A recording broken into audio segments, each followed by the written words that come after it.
for Mansoul, a John Bunyan classic as told by Ethel Barrett.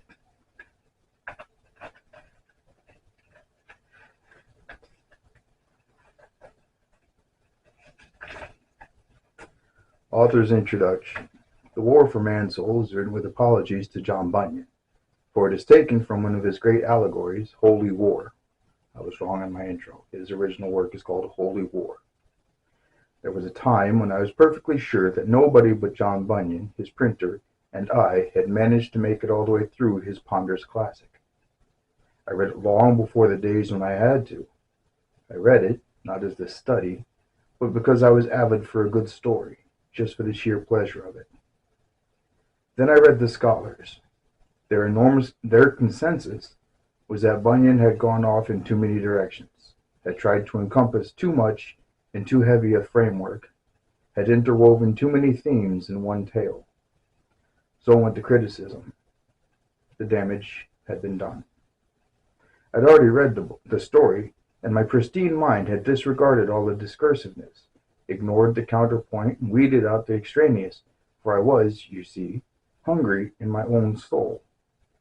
And I got what I was after. With all this underbrush cut away, I simply got a long, hard look at someone I had never really known before. Me.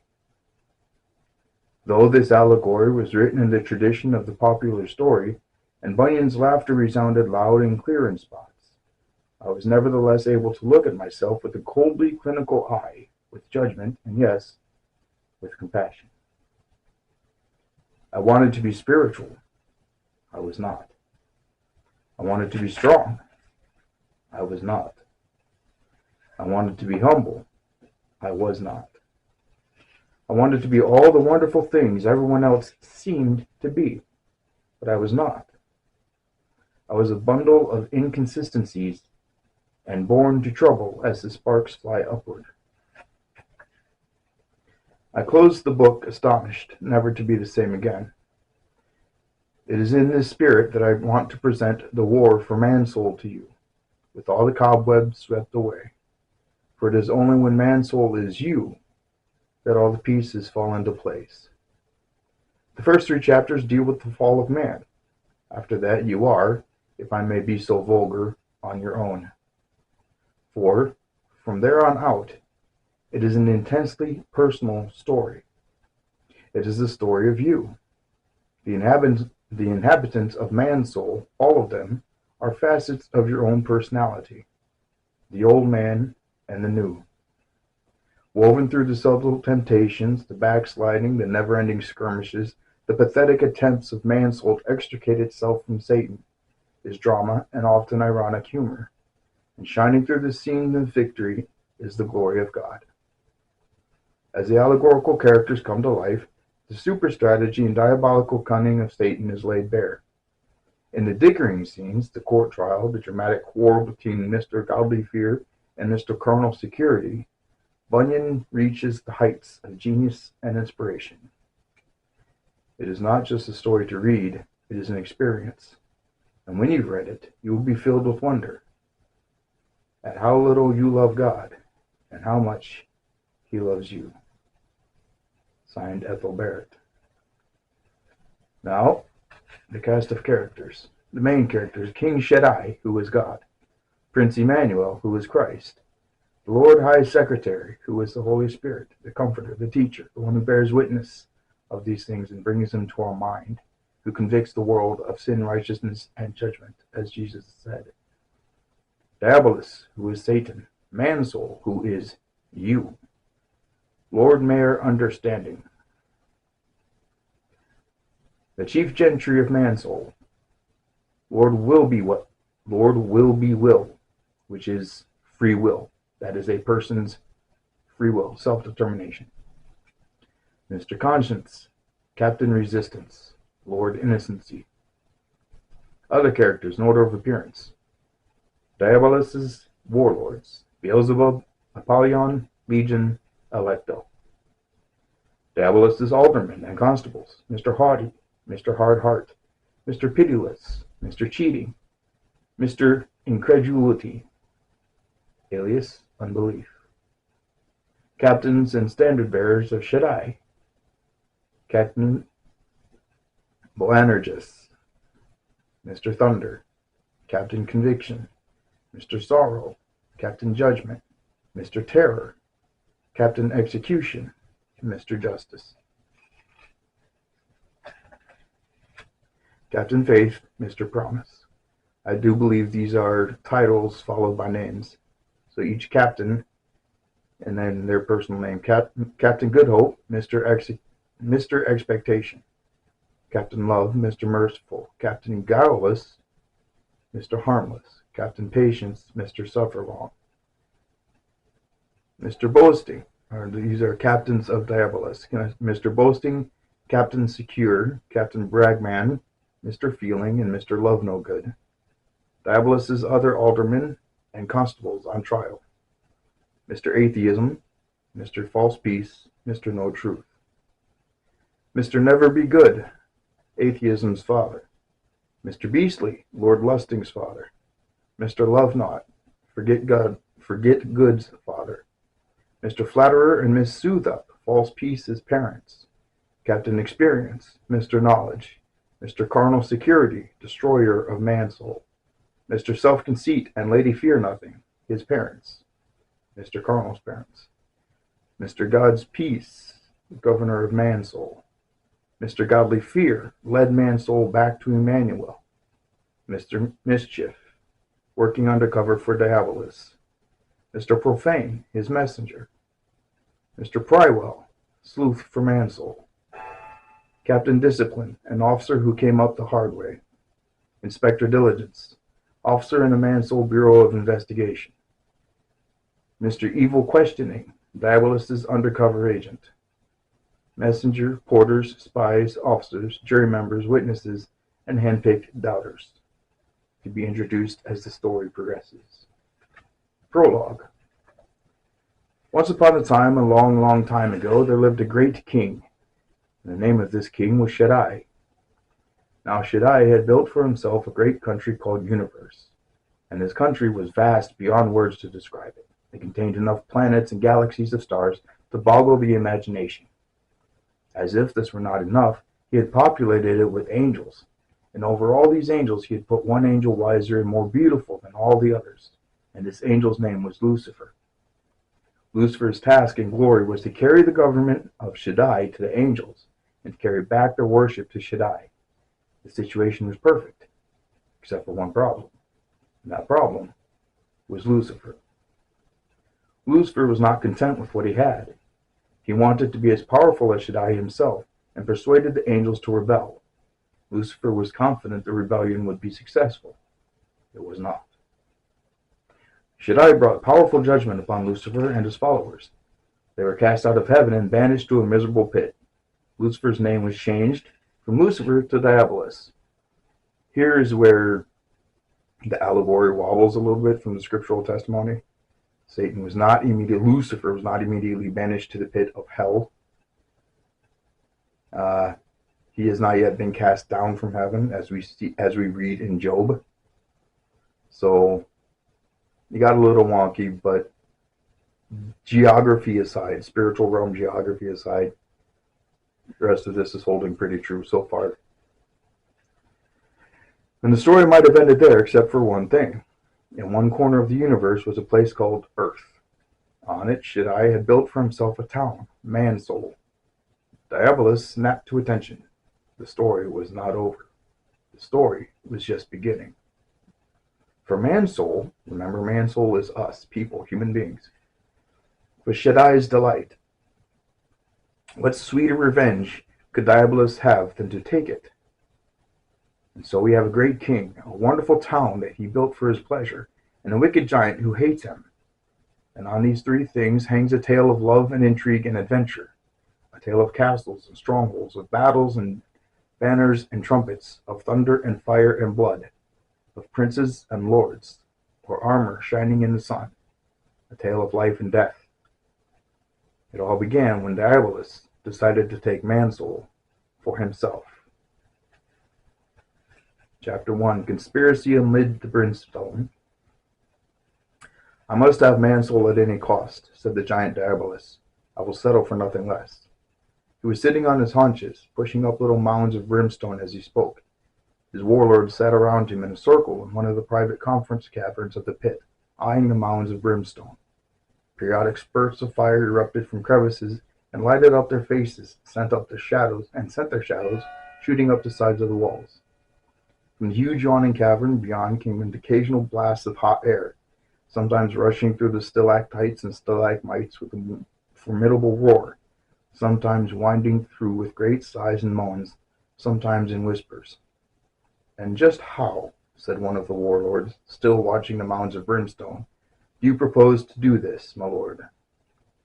"That is why I called this council, Beelzebub," said Diabolus, looking up for a moment at the speaker. "I do not know exactly how, but of one thing I am sure: it will be easy." "May I remind you, my lord," said Beelzebub, "that this is not BB." They all exchanged glances in silence. "BB," Beelzebub went on relentlessly, "before banishment. Then you were Lucifer, son of the morning, created by the great King Shaddai, ruler over all his angels, carrying his government to the angels, carrying their worship back to him, greatest in beauty, greatest in power." "Man's soul is Shaddai's treasure," interrupted Diabolus, beginning to flatten out his mounds of brimstone. "The one creation Shaddai has set his heart upon, and cares the most about. What sweeter revenge could I possibly have than to take his most precious possession? I must have it." "You must have it," said Beelzebub. "That is exactly what happened, BB. You were not satisfied with your lot. Your paunch was growling for more. Only that time you cried, 'I will set my throne above the throne of Shaddai. I will be like Shaddai.' You wanted nothing less than absolute ultimate power, and you tried to start a rebellion." "I did start a rebellion," corrected Diabolus, "and it worked." "Yes, it worked," said Beelzebub, "if you mean you were successful in getting enough angels to follow you. But it's like saying the operation was successful, but the patient died. We were all banished to this terrible pit forever, you and your fallen angels with you." They were all silent for a moment, watching the mounds of brimstone being pushed up again. "Because you overlooked one thing," said Beelzebub, finally pressing his point. "I did not overlook," said Diabolus. "I underestimated." "Underestimated, then," said Beelzebub. "The power you sought, King Shaddai had reserved for his son, Prince Emmanuel. In fact, had already bestowed upon him." "Have you anything more to say?" said Diabolus. "And you've had a one-track mind ever since. You hated King Shaddai. And I hate King Shaddai. So much that I can think of nothing else. Have you anything more to say?" "No," sighed Beelzebub, "except to repeat, this is AB, after banishment, and you were living behind the times." A long moaning rush of hot air reverberated throughout the huge labyrinth of caverns outside the conference room and expired with a sigh, away off in the distance. They all stopped to listen. And, "Stop doodling," Beelzebub said at last. Diabolus swept the mounds of brimstone away in an elaborate gesture and uncrouched himself. "Are you finished?" he asked Beelzebub. "I am finished," said Beelzebub. "I merely wish to reiterate the facts to be perfectly sure it is clear in our minds what we are up against, chipping at your arguments to find a possible chink. I am, of course," he added, leaning forward hungrily on his haunches, "with you all the way." "Of course," said Diabolus, "provided you are realistic about it." "Realistic?" "You cannot hope to ever become Lord of the Universe. That would be highly improbable. That would be highly impossible." "I rather fancy being Lord of the Universe," said Diabolus. "But one does what one can." "You are being realistic," said Beelzebub. "What are your plans?" Diabolus sprang into action. "Apollyon," he said, "hand me that stick, will you? Legion, draw up closer. And Electo, perhaps you'd better take notes. The rest of you watch and listen." He leaned forward with the stick. Apollyon handed him, and began to make marks in the brimstone. "Now," he said, "this whole area is universe, situated between these two poles, heaven and hell. And right here is Mansoul. Here, now. As you know, Mansoul is a town so fair, so commodious, so wonderful, so, well, it has no equal under heaven. King Shaddai made it for his delight and for his glory. He gave it dominion over everything around it, and it enjoys privileges and powers beyond belief. We know that. We know that, said Apollyon. How are you planning to take this town? There is a wall, of course, Diabolus went on, and 5 gates. The ear gate, the eye gate, the mouth gate, the nose gate, and the field gate. The 3 highest in power are Lord Mayor Understanding, and Lord Will-be-Will, and Mr. Conscience. How are you planning to take it? Said Beelzebub. How are you planning to take it? Said Apollyon. Alecto and the others remained silent. It's impregnable, Diabolus admitted at last. The walls are so made that they cannot be scaled or breached without the consent of those inside. And the gates? The gates cannot be opened without the consent of those inside. They all finished it together. There was a long silence. If we muster all of our forces, suggested an underling timidly. You are very stupid, my friend, Diabolus shot back. All our forces would not make a dent. No, my idea, he paused for effect. My idea is to make them want to let us in. Want to let us in? They all cried at once. Who would want to let us in? We look pretty seamy, my lord, Apollyon finished lamely. Our one-time princely appearance is a thing of the past. I know, said Diabolus. I thought of that. A scrubby lot, all of us. A scrubby lot indeed. One look at us, and the whole town would be on red alert. And that is just my strategy. They will not see us. We will be invisible. And they will not see our intentions either. Our intentions will be visible too, said Legion. We'll cloak them with lies and deceit, said Apollyon. And flattery, said Beelzebub. Yes, said Diabolus. We'll cajole them, delude them, pretending things that will never be and promising things they shall never get. Lies, lies, lies. The only way to get Mansoul to let us in.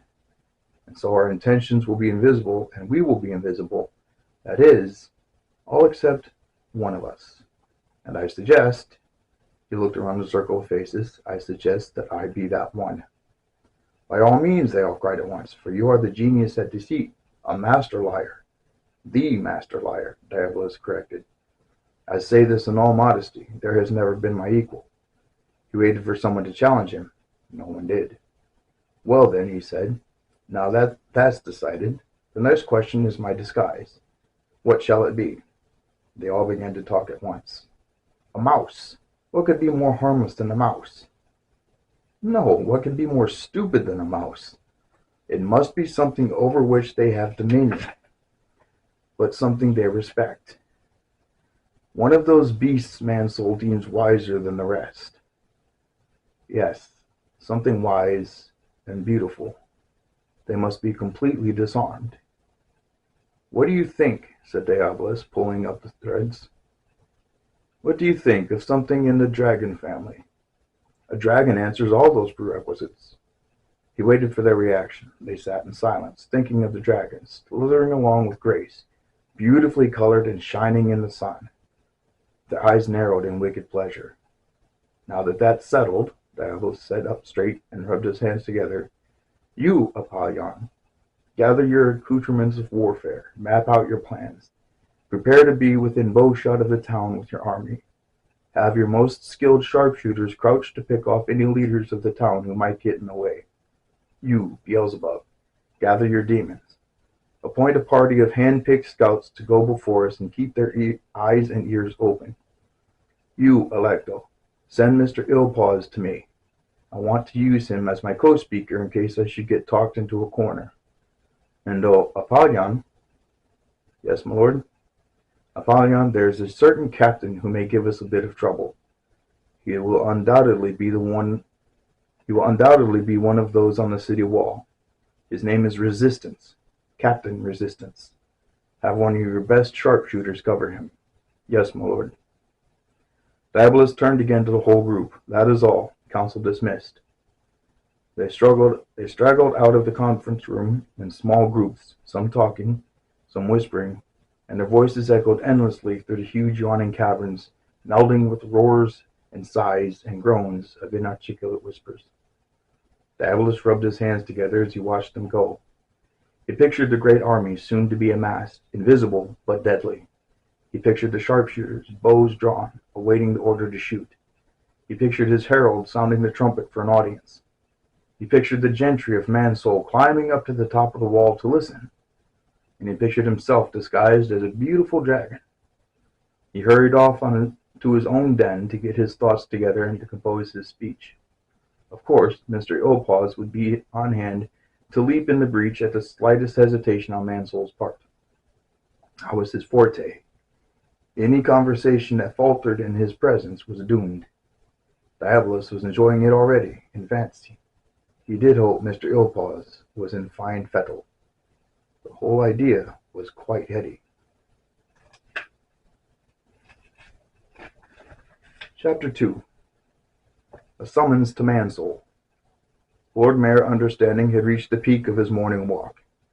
He always called it the peak, for it was the highest point in the town of Mansoul, the rolling hills on the edge of town, a vantage point from which he could survey all of it, the dwellings nestled in the hills, the meadows awash with flowers, Market Square below in the distance, the street and thoroughfares, the castle in the center, the walls. It all lay, like a picture, before his eyes. It had been built by the great King Shaddai for his delight and pleasure. He had made it the mirror and glory of all that he was, beyond anything else that he had made in the universe. It was a beautiful place, peaceful and good and strong. There was no other place under the heavens as wonderful as Mansoul. And as Shaddai had made it beautiful, so he had also made it powerful. Indeed, the town of Mansoul had dominion over all the country round about. All were commanded to do homage to it. The town itself had positive commission and power from King Shaddai to demand service of all, and to subdue any that denied it. It was a glorious day, like all the other days before, and like all the days ahead promised to be. Lord Understanding paused there, as he always did, and looked and marveled that each day could be so filled with endless new things, with such a variety of joys. There was no lack, no sorrow, no pain, no rascals, no sin. There was enough of everything, and everything was good. And there was only one law: to love King Shaddai and to do his will, and his will was perfect and a delight to do. Lord Mayor Understanding started back toward the castle to begin his day's work. He felt the same thrill he felt every morning, the thrill of descending into this picture of perfect beauty and becoming a living part of it. Then the shrill sound of a trumpet shattered the air and shattered his thoughts. He stopped and listened. The air was clear and silent for a moment. Then the trumpet sounded again, and this time the notes hung in the air, demanding, beguiling, beckoning. A summons? It sounded like a summons. He could not be sure, but of this he was sure. It was strange and exotic, unlike anything he had ever heard before. He forgot his leisurely morning walk and pummeled through the tangled foliage until he was on the streets again. Then he ran at breakneck speed down into the center of town, then across it toward the city walls. Back in the castle, Mr. Conscience was sitting at his desk, facing a large expanse of windows that commanded a magnificent view of the castle gardens, the castle walls, and much of the town beyond. He never tired of this view. He never tired of the castle. It was reared up in the very middle of the town, a most stately palace. For strength, it might be called a castle; for pleasantness, a paradise; for largeness, a place so copious as to seem to contain, in miniature, the very universe itself. This was the heart, the core, the innermost being of Mansoul. This was the place King Shaddai intended for himself alone, partly because of his own delights, and partly because he did not want the tyranny of strangers upon the town. And this was the secret place. Shaddai came here in the cool of the day to enjoy Mansoul. Here he could visit with both the gentry and the townspeople, and their fellowship was sweet beyond words to tell. Things were beginning to stir. Mr. Conscience could hear Captain Resistance in the next room giving orders to his staff. The market square was beginning to fill up with the people of Mansoul. The shops were opening, and folk were coming out of their houses. Mr. Conscience could see the great seal of Shaddai in the distance, commanding the square. He thought of the other seal of Shaddai on the outside of the castle gates, and Shaddai's banners unfurled on the topmost towers of the castle, whipping and snapping in the morning breeze. He never tired of the sight. He always stopped and gazed at it in love and gratitude before he started his morning walk. He shifted the papers on his desk and then got up and stretched. Perhaps Captain Resistance might join him in his walk this morning. They had much to talk about. Resistance held a position of great responsibility, but he was a strong man and capable, always ready to stand by his convictions. It was always good to talk to him. Conscience was halfway to the door when he heard it. The sound of a trumpet. It filled the air and seemed to stay there, demanding, commanding. A summons? From whom? And why? Mr. Conscience froze in his tracks. There it was again. It was a summons. He tore out the door, down the corridor, down the stairs, through the spacious halls and foyer, downstairs, out the castle door. He was halfway down the castle steps when he thought of Captain Resistance. He stopped, started back, just as Resistance bolted out of the castle door. Without a word, they ran to the castle gates and out into the street. The trumpet was sounding again. They made for the city wall. Lord Will was making his morning rounds. Every morning he walked all the way around the walls of Mansoul, inspecting them and delighting in their beauty. They were built for strength, too. So fast and firm were they structured that had it not been for the townsmen themselves, they could not have been shaken or broken forever. Here lay the excellent wisdom of Shaddai, that the walls could never be breached nor harmed by the mightiest adversary or potentate unless the townsmen gave consent. Will had 5 gates to inspect: ear gate, eye gate, mouth gate, nose gate, and field gate. These were also impregnable. They could never be opened nor forced unless the Mansoulians gave consent. Mansoul could never perish except from within. As he walked along, he thought of his relationship with Shaddai. It was a very wonderful and mysterious thing. Shaddai loved him, that he knew. How great that love was, he could not fathom. The wonder of it was that Shaddai loved him. The mystery of it was that Shaddai did not command his love in return, but left him free, left him with the awesome power of choice. Was that, then, the mystery of love, to be chosen, to have the power to choose? He exulted in the thought.